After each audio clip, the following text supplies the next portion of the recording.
செங்கல்பட்டு மாவட்டத்தில் 400 கோடி ரூபாய் மதிப்பீட்டில் புதிய தொழிற்சாலை அமைக்க தற்பொழுது ஒப்பந்தம் கையெழுத்தாகியிருக்கிறது.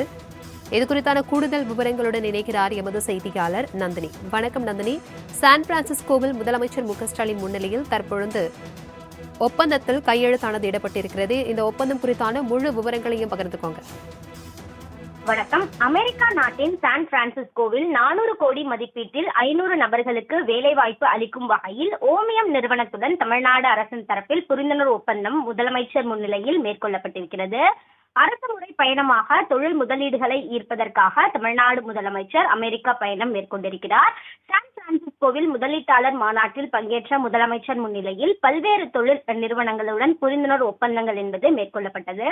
இதற்கு முன்னதாக மைக்ரோசாப்ட் டெக்னாலஜி, இன்ஃபிசிங் health care, Applied and Materials ஆகிய 6 நிறுவனங்களுடன் 900 கோடி முதலீட்டில் சென்னை, கோவை மற்றும் மதுரையில் 4100 நபர்களுக்கு வேலைவாய்ப்பு அளிக்கும் வகையில் ஒப்பந்தங்கள் மேற்கொள்ளப்பட்டன. அதன் தொடர்ச்சியாக ஆப்பிள், கூகுள், மைக்ரோசாப்ட் நிறுவனங்களின் உயர் அலுவலர்களை முதலமைச்சர் சந்தித்திருப்பதோடு கூகுள் நிறுவனத்துடன் செயற்கை நுண்ணறிவு ஆய்வகங்கள் அமைப்பதற்கான புரிந்துணர்வு ஒப்பந்தம் மேற்கொள்ளப்பட்டது. அதன் தொடர்ச்சியாக தான் தற்போது ஓமியம் நிறுவனம் பசுமை ஹைட்ரஜன் உற்பத்தி அளவிடக்கூடிய புரோட்டான் பரிமாற்ற கவ்வு எலக்ட்ரேசர் அமைப்புகளை வடிவமைத்து உற்பத்தி செய்கிறது. ஓமியம் நிறுவனமானது அமெரிக்கா, மெக்சிகோ, ஐரோப்பியா மற்றும் ஆசியா முழுவதும் உலகளாவிய பசுமை ஹைட்ரஜன் திட்ட குழாய்களை அமைத்திருக்கிறது.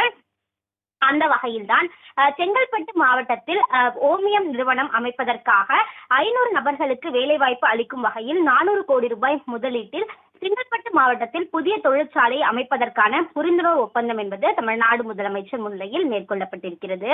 இந்த நிகழ்ச்சியின் போது தொழில்துறை அமைச்சர் டி.ஆர்.பி. ராஜா, தொழில்துறை செயலாளர் அருண்ராய் உள்ளிட்ட தமிழ்நாடு அரசின் முக்கிய அதிகாரிகளும் அங்கு பங்கேற்றது குறிப்பிடத்தக்கது. தகவல்களுக்கு நன்றி நந்தினி.